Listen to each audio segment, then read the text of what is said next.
Thank you, Mr. Speaker. I rise to talk about how the crisis created at our border by President Biden's executive orders is affecting my city, and also the Senate's refusal to pass H.R. 2, the Border Security Act that we passed in May, and in addition, only exacerbated by my mayor, Eric Adams' insistence that these individuals who entered our country are entitled to free housing at taxpayer expense, where New York City is now seeing over 200 shelters and is housing more illegal immigrants than actual citizens of New York.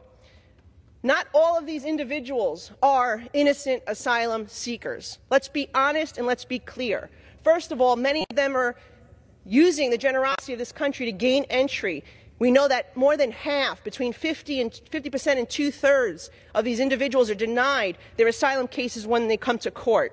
There are also many who have already been arrested for committing crimes in our community.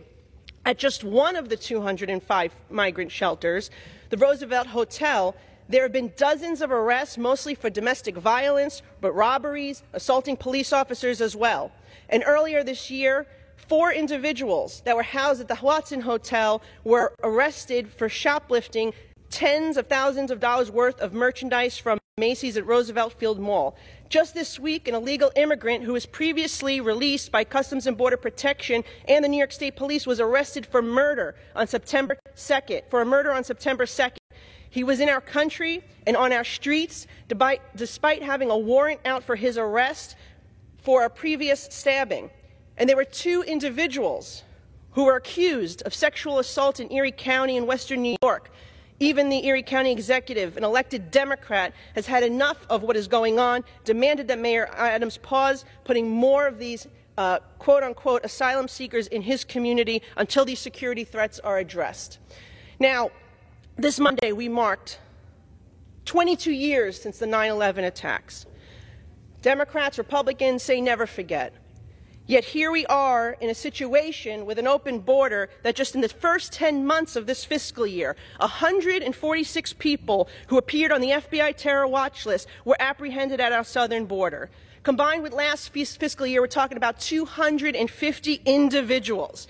What we should be more concerned about, however, is the 1.7 million individuals who are the gotaways, meaning they had zero interaction with our law enforcement or our government. They are in the interior of the country. We don't know who they are. We don't know where they are. We don't know what their intentions are.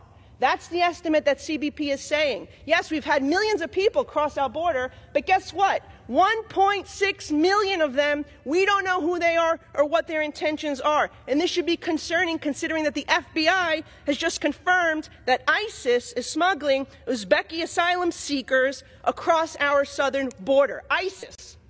And an Iranian national was caught in the interior after Iran has threatened revenge and harsh retaliation against the United States, and they said they were going to conduct terrorism on our soil. Yes, the same Iran that Joe Biden just gave $6 billion to.